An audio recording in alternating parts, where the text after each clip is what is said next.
Welcome back. As mentioned, we'll try and knock out a couple of sections. These are kind of on the shorter side. So what are some natural service benefits? What are some good things that may come out from these coastal processes, these coastal hazards? Well, one, they're very scenic. That's why people want to live on the coast. It's beautiful. It's gorgeous. It's just dangerous. Yeah, so it's desirable because it's scenic and it's close to the beach, because it's close to things like recreation, as in swimming, surfing, sailing, fishing. People love these things. I like mountains. I'm more of a cold mountain person, so not me personally. And when coastal erosion does happen, so if you're taking away material from one location, well, it's got to go somewhere. So it's getting deposited some other location. So coastal erosion can take away material from one location, but it does replenish sand and sediment in another location. So it does have its benefits. I'm sure a number of you love going to the beach. Well, yeah, it's great. It's just there are hazards to consider. When land meets water, this is a whole new environment. The water on its own is its own thing. The land on its own is its own thing. But where those two meet, that's a whole other thing as well.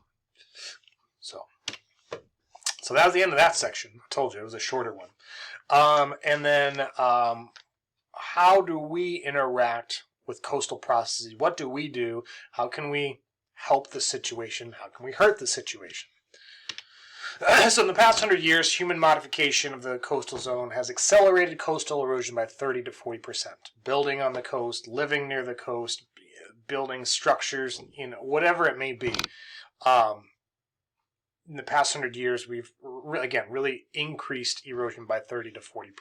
So obviously that's on the bad side. When we're looking at coasts, at least one thing, at least the United States isn't Canada, I guess. Canada has the longest ocean coastline in the world, and they spend $1 billion a year on erosion control. We spend a lot. Usually it's state by state, city by city. But Canada has the most coast. $1 billion just on erosion control of their beaches.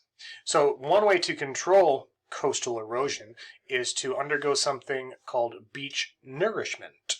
So this is a practice of adding large amounts of sand and sediment to beaches to combat erosion, to increase beach width. Okay, ocean, you're going to erode this much material. Well, I'm going to put it all back and then some. So that's beach nourishment. So an example. What kind of continental margin do we have here? Active or passive? Does it look like active or passive? Relatively flat, kind of a big beach.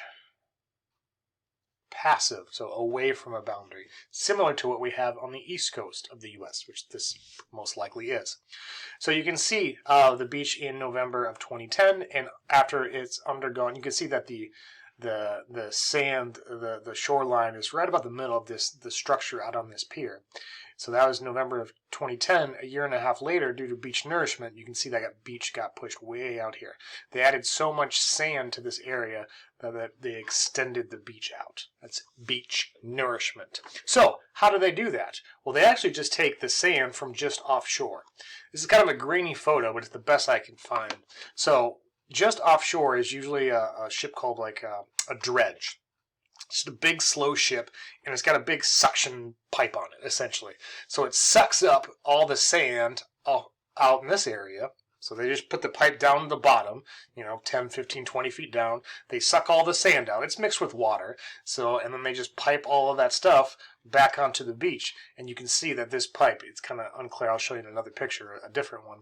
But it pumps out that sand and water, and the sand stays, and the water goes back out. So they are creating more beach. They're just taking the sand that got washed away just offshore, putting it back onshore. So here's the kind of the same premise. You can't see the dredge, it's off the picture, but you can kind of see the pipe that goes out there. So again, sucking up all that sand and then pumping it back out here. So they dump the sand and the water runs back out. So that's beach nourishment. we'll go ahead and pause here, a little short one, because I think when we come back, this is going to be the last section. How do we minimize the effect of coastal hazards? It's going to happen. How do we minimize the effects of where the ocean meets the land and the hazards associated with that? See you back here in just a second.